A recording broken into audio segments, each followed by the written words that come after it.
Hello students, आज हम पढ़ने जा रहे हैं ट्रांसफार्मर के बारे में। अब ये जो ट्रांसफार्मर है वो हमारा एलिमेंट्स ऑफ इलेक्ट्रिकल इंजीनियरिंग वाला ट्रांसफार्मर बिल्कुल भी नहीं है, जिसके पास ना ही कोई कोर है, ना ही प्राइमरी वाइंडिंग है, ना ही सेकेंडरी वाइंडिंग है। ये तो हमारा एआई का ट्रांसफार्मर है जो एलएलएम में यूज किया जाता है। इसके जस्ट पिछले वीडियो में हमने एलएलएम के बारे में बातें करी थी। उसमें हमने ये देखा था कि एलएलएम जो होते हैं वो क्या करते हैं, वो इंसानी लैंग्वेज समझ पाते हैं और इंसान की भाषा में हमारे साथ कम्युनिकेट कर पाते हैं और इंसान की तरह रिस्पॉन्स भी दे पाते हैं। अब क्वेश्चन आएगा कि एलएलएम ऐसे सारे टास्क कैसे कर पाते हैं, तो उसका सिंपल सा आंसर है कि एलएलएम को उसके लिए हमें अक्ल देनी पड़ेगी, दिमाग देना पड़ेगा। तो वो दिमाग होता है हमारा transformer. So I hope you are ready with your pen and paper. So without wasting much time, let us start this video. अब ये जो ट्रांसफार्मर है वो अभी हमने देखा कि वो क्या है, वो ब्रेन है, दिमाग है। किसका? एलएलएम का ब्रेन होता है वो।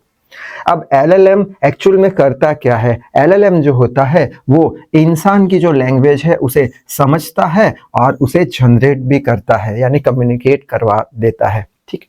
अब ये जो एलएलएम है ये सारी चीज कैसे कर पाता है? इंसान के जैसा समझ पाता है लैंग्वेज और बोल पाता है, तो उसके लिए ये जो हमारा ट्रांसफार्मर है वो अटेंशन मैकेनिज्म का यूज करता है।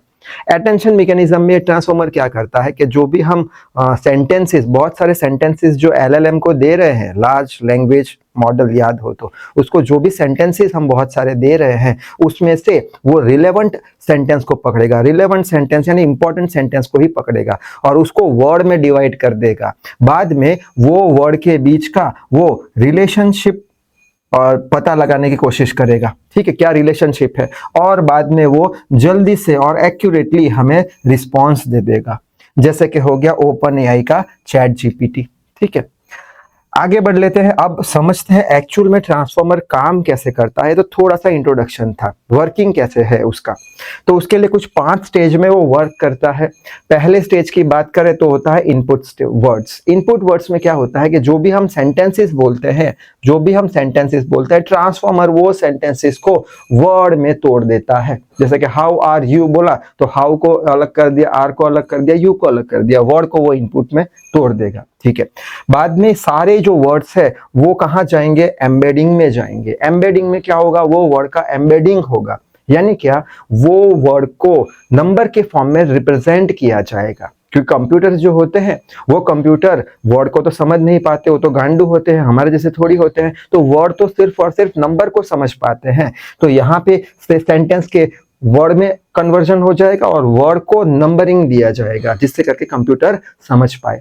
और बाद में वो सारे जो वर्ड होंगे वो अटेंशन मैकेनिज्म में जाएंगे।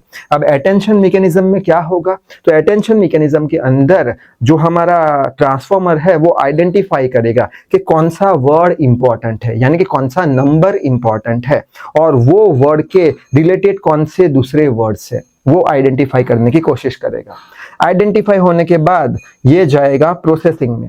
प्रोसेसिंग में क्या होगा कि जो हमारे ट्रांसफार्मर है उसके अंदर बहुत सारे लेयर होते हैं। तो ये सारे जो वर्ड्स है वो layer by layer bar bar process करवाता जाएगा ट्रांसफार्मर उसे, जब तक ट्रांसफार्मर दिए गए वर्ड्स को, सेंटेंस को अच्छे समझ ना पाए तब तक। एक बार प्रोसेसिंग में layer by layer bar bar processing होने के बाद जब अच्छे से ट्रांसफार्मर समझ जाता है सारे सेंटेंस को, तब जाके हमारा आता है एलएलएम। ठीक है, हीरो बन के आता है और हम जो सेंटेंस लिख रहे होते हैं वो सेंटेंस के अंदर नेक्स्ट वर्ड को प्रिडिक्ट करके बोल देता है। जैसे कि हमने लिखा स्काई इज, तो एलएलएम ने बोल दिया ब्लू, खत्म। ठीक है, तो ये था इसका वर्किंग। एग्जाम में कैसे लिखना है तो वही बात बोर्ड पे लिखी है।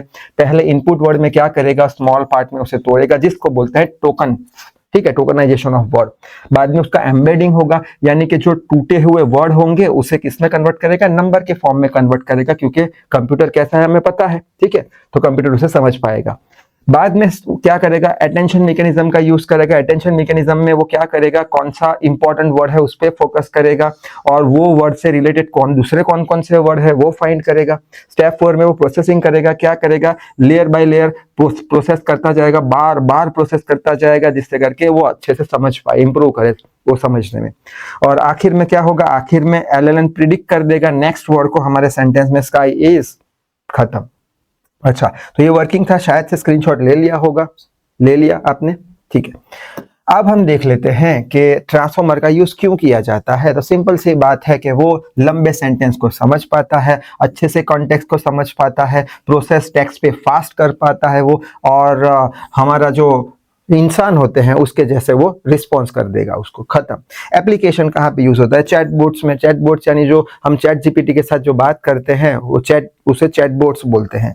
ट्रांसलेशन में यूज किया जाता है, टेक्स्ट जनरेशन में यूज किया जाता है, और वॉइस असिस्टेंस में इसका यूज किया जाता है। सो आई होप ये जो एआई का ट्रांसफॉर्मर था काफी सिंपल था, इलेक्ट्रिकल इंजीनियरिंग जैसा था नहीं, अच्छे से कंसेप्ट क्लियर हो चुका होगा। तो इस वीडियो में बस इतना ही। Till then read hard work hard.